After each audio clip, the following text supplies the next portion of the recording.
오늘의 말씀 다니엘서 1장 1절부터 9절 말씀.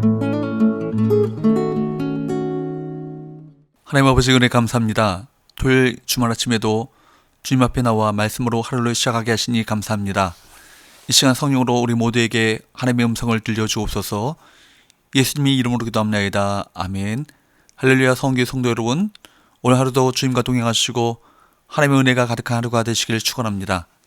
오늘 우리에게 주신 하나님의 말씀은 다니엘서 1장 1절에서 9절 말씀입니다. 이제 데살로니가 전후서를 마치고 다니엘서를 보게 되었습니다. 신약성경에서 가장 난해한 책은 요한계시록일 것입니다. 그런데 요한계시록은 이 다니엘서를 이해하지 않고서는 이해하기가 어렵습니다. 왜냐하면 요한계시록에 사용된 문자나 개념 혹은 사상 등이 상당 부분 다니엘서에 뿌리박고 있기 때문입니다. 본문 1장 1절 2절 말씀은 다니엘서의 서론입니다. 유다 왕국의 최후를 보여주는 대단히 비극적인 서론임에도 불구하고 여기에는 다니엘서의 역사 철학이 드러나 있습니다. 1절 유다 왕 여호야김이 다스린 지 3년이 되는 해에 바벨론 왕 느부갓네살이 예루살렘에 이르러 성을 에워쌌더니 유다 왕국의 바벨론 왕 느부갓네살의 군대에게 멸망할 때 하나님은 성전 그릇과 기물들 일부를 그의 손에 넘겨주셨습니다.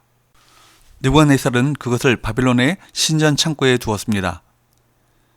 예레미야서를 살펴보면서 말씀드렸듯이 바벨론이 유다를 정복한 것은 바벨론이 유다보다 선해서가 아닙니다. 유다 왕국의 멸망과 최후는 다분히 유다 백성들이 저지른 죄에 대해 하나님이 징계하시고 심판하신 것입니다. 심은 대로 거둔 결과라고 할 수 있습니다. 확실히 1절은 비극적인 사건을 보도하고 있기는 합니다.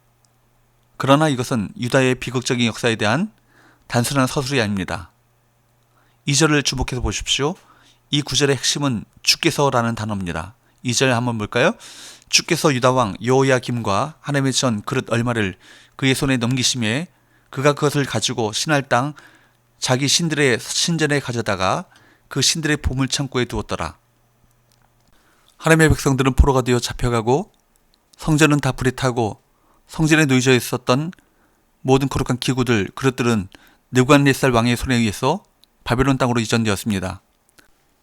아마도 느부갓네살 왕은 자기가 섬기는 신의 우월성을 자기 백성들에게 선전할 목적으로 전 기구들을 바벨론 땅까지 실어왔던 것 같습니다.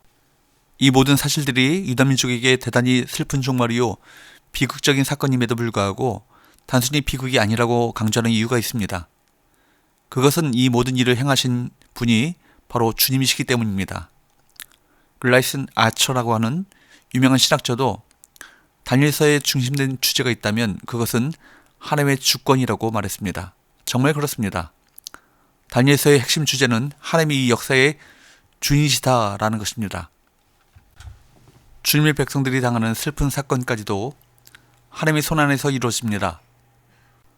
사실 이 본문의 사건은 자신이 하나님의 백성이라고 해서 인생을 안이한 태도로 살아서는 안 된다는 엄중한 경고인 것입니다.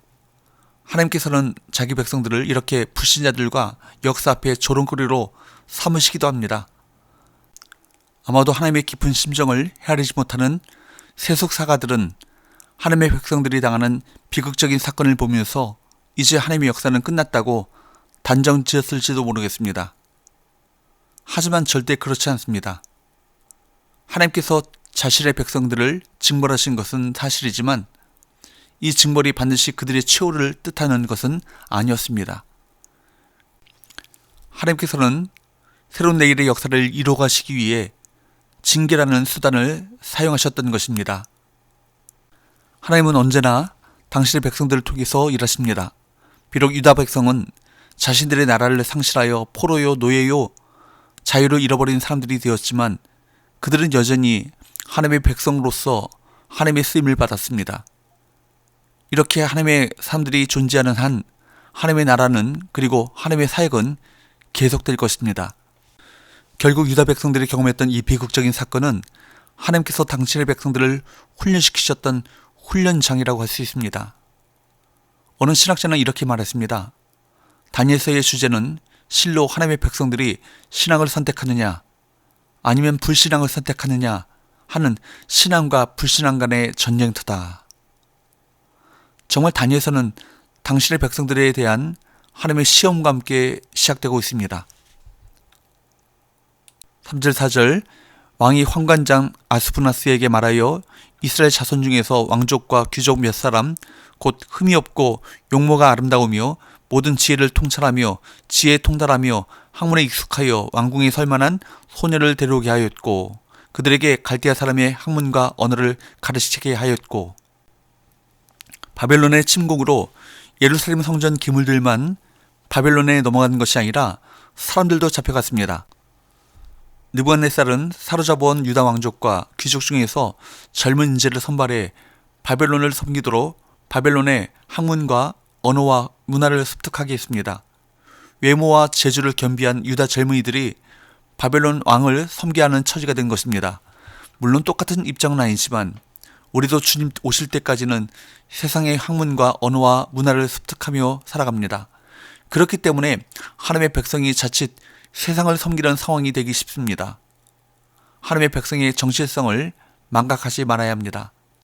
6절 그들 가운데는 유다 자손 곧 다니엘과 하나냐와 미사엘과 아사랴가 있었더니 바벨론에 잡혀온 유다 포로들 중에는 다니엘과 하나냐와 미사엘과 아사랴가 있었습니다. 이들은 5절을 보면 바벨론 왕이 내려준 음식과 포도주를 먹으면서 훈련받고 3년 후에 바벨론 왕을 모시도록 되어 있었습니다. 이런 상황이라면 어떻게 해야 할까요? 나라는 망했지만 개인적으로는 바벨론에서 출세길이 보장된 것입니다. 왕의 음식을 먹으면서 상황에 순응한다면 그에게 많은 기회가 주어질 것입니다. 그러나 다니엘과 세 친구는 더 소중한 가치를 지키기 위해 순응하는 대신 정면 돌파를 선택합니다. 7절 말씀에 보면 바벨론 환관장 아스푸나스는 그들의 이름까지 바꿔버렸습니다. 7절 환관장이 그들의 이름을 고쳐 다니엘은 벨드사살이라 하고 하나냐는 사드락이라 하고 미사엘은 메삭이라 하고 아사랴는 아베느고라 하였더라. 다니엘이라는 이름은 하나님은 나의 심판자라는 뜻입니다. 그런데 그 이름을 벨드사살로 바꾸라는 압력을 받게 되었습니다. 벨이라는 말은 이방신의 명칭이며 이 신은 느보라는 별칭도 가지고 있었습니다. 너의 보호자 벨, 너의 보호자 느보. 이제는 하나님이 아니라 바벨론의 우상신이 너의 보호자라는 것입니다. 굉장히 기분 나쁜 이름을 다니엘에게 준 것이죠. 이름은 정체성을 나타내는 중요한 요소입니다. 고대에는 이름이 곧 그의 존재를 의미했고 이름을 지어주는 행위는 그 자체로 다스림을 뜻하기도 했습니다. 일본이 우리 국민성을 말살하기 위해 했던 창씨 계명과 같이 바벨론의 권세가 유다의 포로민의 정체성과 존재마저 흔들어 놓았던 것입니다. 오늘날 세상의 문화와 권세가 성도들에게 끼치는 영향력도 그와 마찬가지입니다. 사람의 말이 우리를 낙심하게 하고 세상의 기준을 따른 성공과 실패, 손해와 이익이 우리의 삶을 송두리째 흔들기도 합니다. 거기에 다니엘이 있었습니다. 8절 다니엘은 뜻을 정하여 왕의 음식과 그가 마시는 포도주로 자기를 더럽히지 아니하리라 하고 자기를 더럽히지 아니하도록 환관장에게 구하니 성경은 다니엘 그가 뜻을 정했다라고 말합니다. 다른 것은 다 받아들인다 할지라도 여호와 신앙만큼은 결코 양보할 수 없다는 거룩한 뜻이었을 것입니다. 그래서 우상의 제물에 바쳐진 왕의 음식과 포도주로 자기를 더럽히지 않겠다고 환관장에게 말할 때 그를 벨드사살이 아닌 다니엘로 칭합니다. 바벨론이 그의 이름을 바꿨지만 그 이름은 바뀌지 않았습니다. 다른 사람들은 다니엘을 틀림없이 벨드사살이라고 불렀을 것입니다. 그러나 다니엘은 언제나 자기 자신을 다니엘로 자처했습니다. 그 증거가 다니엘서 8장 1절에 나옵니다. 다니엘서 8장 1절 말씀에 보면 나 다니엘에게 처음 나타난 환상 후 벨사살 왕 제3년에 다시 한 환상이 나타나니라. 그는 자기 자신을 나 다니엘로 호칭했습니다. 그의 이름은 여전히 다니엘이었던 것입니다. 8장 15절 말씀을 또 보십시오. 다니엘서 8장 15절 나 다니엘이 이 환상을 보고 그 뜻을 알고자 할 때 사람 모양 같은 것이 내 앞에 섰고 나 다니엘이 이 환상을 보고 주변 사람들은, 마귀는, 어두운 역사는 다니엘의 삶을 바꾸기 위해서 끊임없이 압력을 가했지만 다니엘은 여전히 다니엘이었던 것입니다. 9절, 하나님이 다니엘로 하여금 환관장에게 은혜와 공유를 얻게 하신지라.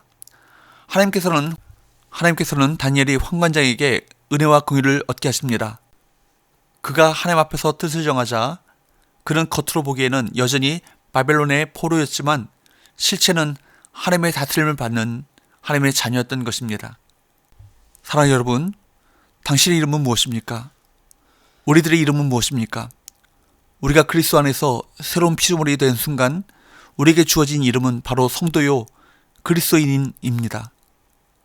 이 시대 속에서 우리에게 주어진 가장 거룩하고 고귀한 성도라고 일컬어지는 그리스도인, 우리는 혹시 이 이름을 포기하지는 않았습니까? 그러나 우리가 그리스도인이 아닌 것처럼 살고 있을 때, 그리스도인 되기를 부끄러워하고 있을 때, 혹은 이 그리스도인이라는 자기 정체를 나타내는 삶 앞에 충성스럽지 못할 때마다 우리는 자신의 정체성과 본질을 스스로 부인하고 있다는 것을 잊지 말아야 합니다. 사랑하는 여러분, 말세의 바벨론과 같은 세상, 이 세속화된 사회 속에서 성도는 뜻을 정함으로 세상의 유혹을 단호하게 거절해야 합니다. 생명을 걸고 하나님의 언어, 말씀의 기준을 따라야 합니다. 하나님은 당신의 기준대로 뜻을 정한 성도를 결코 내버려 두지 않으시고 세워주십니다. 기도합시다. 하나님 아버지, 바벨론 왕국 못지않게 자기를 높이고 자기 만족을 위해 살아가는 이 세속화된 세상 속에서 다니엘과 같이 하나님께서 기뻐하시는 뜻을 정해 살아가는 거룩한 백성이 되길 원합니다. 세속적인 유혹 앞에 우리 자신을 거룩하게 구별하여 하나님의 손에 붙잡힌 하나님의 사람으로 살아갈 수 있도록 성령이여 우리를 인도하여 주옵소서. 예수님의 이름으로 기도합나이다. 아멘.